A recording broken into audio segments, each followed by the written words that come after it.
The room is quiet, too quiet. A newborn lies in his mother's arms. Albert Einstein looks down at her son and freezes. His head is too large, misshapen, unnatural. The midwife avoids her eyes. Pauline's hands tremble. Is he normal? She whispers. No answer.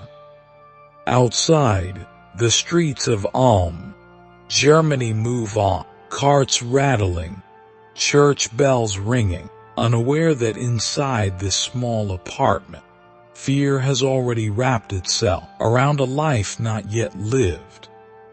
They name him Albert. He does not cry much. He does not speak at all. Years pass. Other children chatter, laugh, argue. Albert watches. When he finally speaks, he does so slowly, carefully, rehearsing words under his breath, afraid of releasing them too soon. Relatives whisper behind doors. Something is wrong with the boy. But one day, his father places a compass in Albert's small palm. The needle moves. Albert's breath stops. Nothing touches it. Nothing pushes it. Yet it obeys something invisible. Albert stares, not like a child discovering a toy, but like a man discovering a secret. The world, for the first time, does not feel random.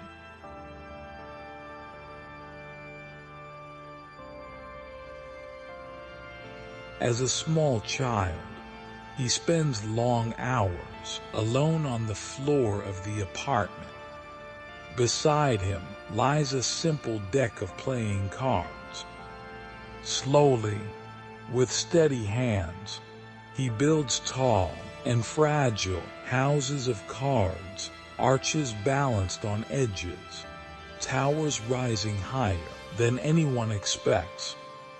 When the structure collapses, he does not cry or complain. He pauses, gathers the cards, and begins again. He can sit this way for hours, absorbed, patient, and untouched by time. Adults watch and exchange glances. Other children would have grown bored. He does not. Each attempt is deliberate. Each rebuild is careful. To those around him, it looks like strange, silent play. But the boy is already learning something wordless, that complex structures can emerge from simple pieces, and that understanding comes not from speed, but from persistence.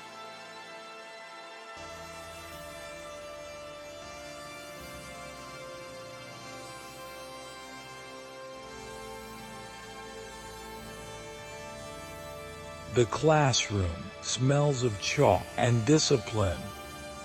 Rows of boys sit stiffly. A teacher paces like a soldier. Repeat, he commands. Albert does not. He asks questions. Wrong questions. Why must it be memorized? Why can't it be otherwise? The teacher's patience snaps. Einstein, he says sharply, your presence undermines this class. Albert stands, humiliated, furious, but not broken. At home, his mother hands him a violin. Music becomes his second language. When words fail, strings speak. Strings hum under his fingers. Notes twist and curl like smoke. He falters. He repeats. He begins again. Each vibration lingers. Each note carries a question he cannot yet ask aloud. He closes his eyes. The world shrinks. He loses himself in melody. A sharp, jagged note surprises him. It is wrong. He smiles anyway. A soft, trembling chord soothes him. The violin becomes a companion, silent but truthful. He speaks through the strings in his violin, and for a fleeting moment, the boy who could not yet speak fluently is understood completely. Outside his safe haven, Germany is changing, factories rising, nationalism hardening, hatred finding new uniforms. Factories belch smoke into gray skies. Flags flap from every building. Black, white, and red.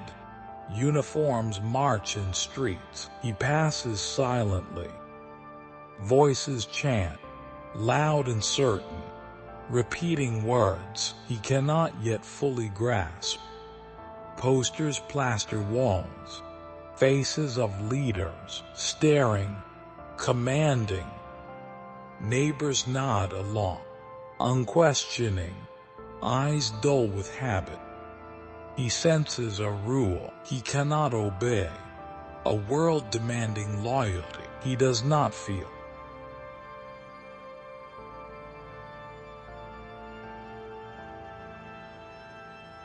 Fear hides behind polite smiles. Rumors whisper through hallways, punctured by laughter that feels hollow. Orders are carried without question. Questions are dangerous. Ideas are dangerous. Even children learn to follow first. Think later. Albert feels the tension like a cord stretched too tight. Every street corner, every factory, every marching boot reminds him freedom is shrinking, and he knows he cannot belong. At 15, he makes a decision no one expects. He walks away from school, from Germany, from obedience. He renounces his citizenship. A boy with no country.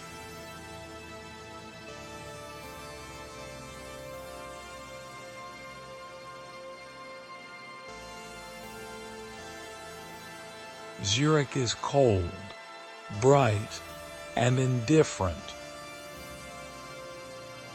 At the Swiss Polytechnic, Albert meets Mileva Maric. She is intense, brilliant, unforgiving. They fall in love over equations and exhaustion. They imagine a future where ideas matter more than titles. But the world disagrees. After graduation, doors slam shut. No university calls. No professor answers. Albert wanders, unemployed, dependent, ashamed. Eventually, he lands a job at the Swiss Patent Office. Third class. not a professor, not a genius, a clerk, a small desk, a narrow room, tall windows clouded with dust and winter light, stacks of paperwork, stacks of inventions that promise too much, machines meant to save time, machines meant to conquer distance, machines meant to explain the world. 8 hours a day of other people's ideas, diagrams, claims, errors, contradictions.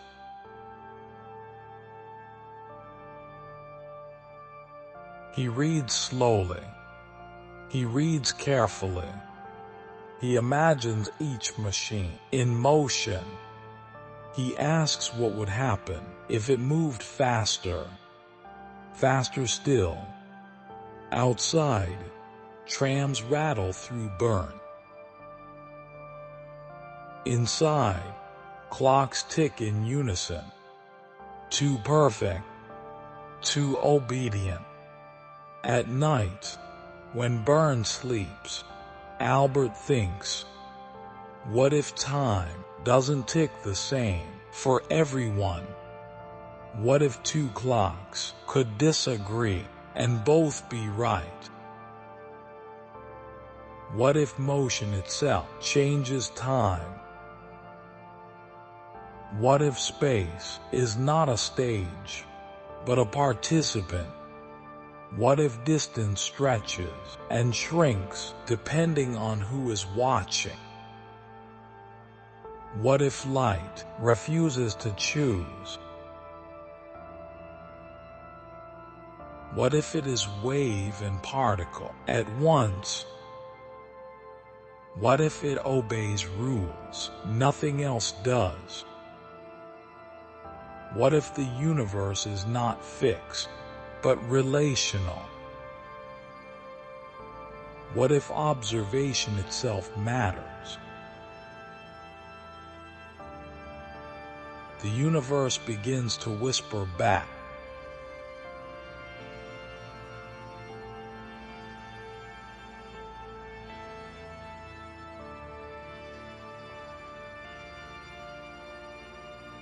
In a single year, Albert writes papers that no one asked for. No applause, no funding, no fame, just truth. Time stretches. Mass becomes energy. Atoms become real. He sends the papers out quietly. Months pass. Nothing. Then slowly, disbelief turns to shock. Shock turns to panic. Equations refuse to behave. Old assumptions collapse. Certainty gives way to doubt. Physics, the proud, rigid structure built by centuries, starts to crack. Foundations tremble. Albert is still a patent clerk, still unknown, still unnoticed, but reality has already changed.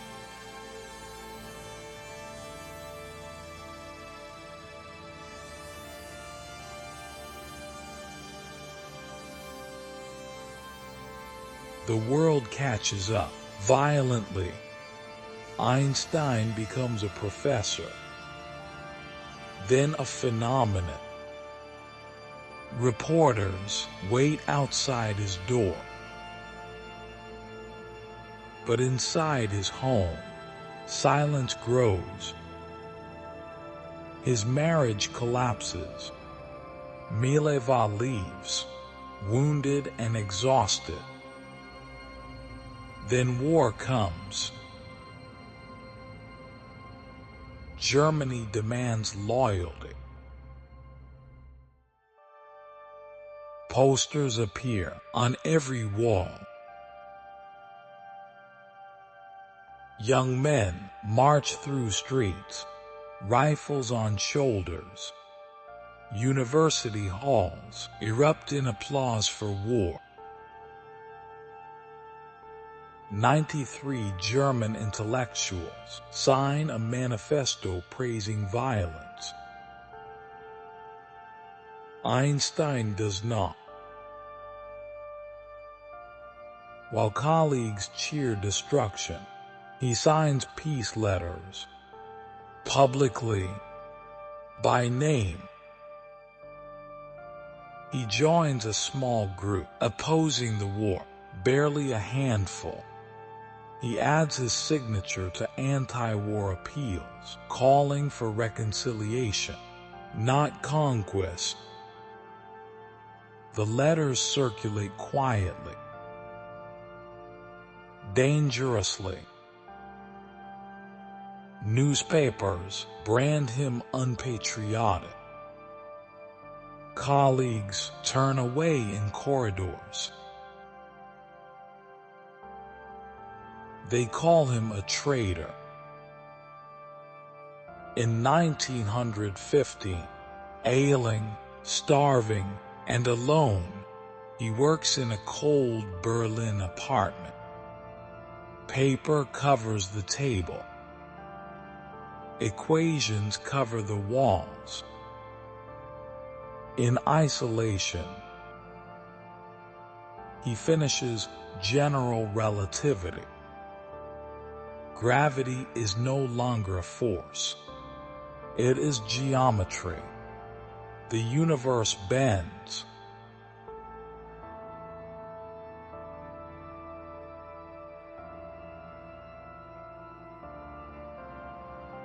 A solar eclipse. Scientists hold their breath. The stars appear where they shouldn't. Einstein was right. The newspapers explode. He is no longer a man. He is a symbol. But symbols attract enemies. As the Nazi movement rises, Einstein's name appears on death lists. His books burn in the streets.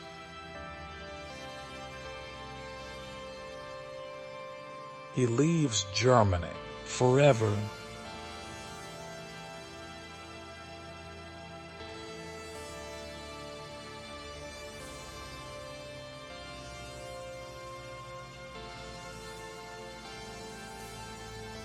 Einstein sits with a pen in his hand.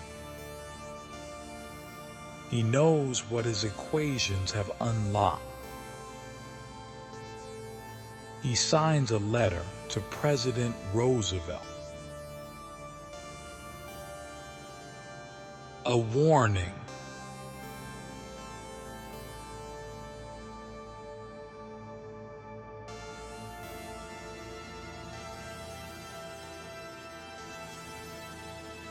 Germany obtaining uranium.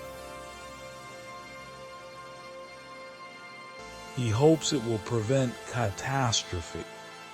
It does not.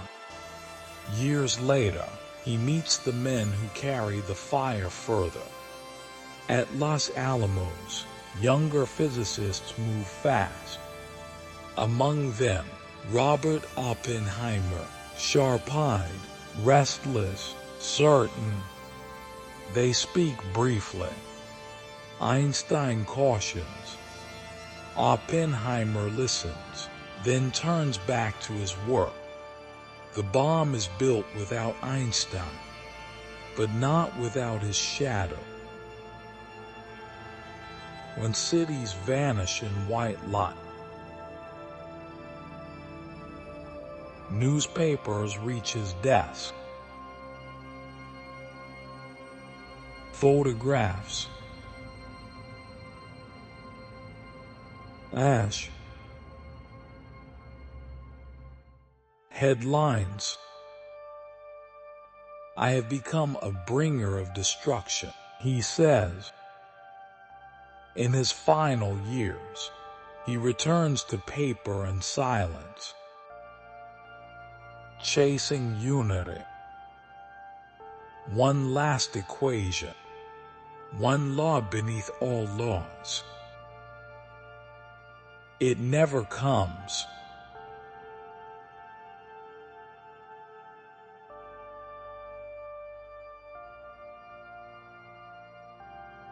The room is quiet again,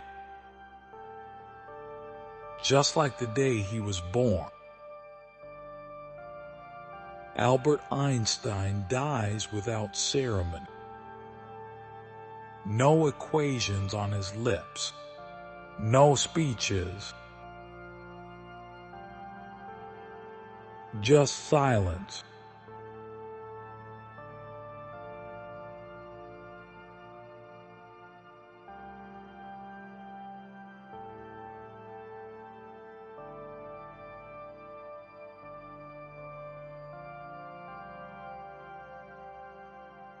But the ideas remain, moving through the world he helped reveal.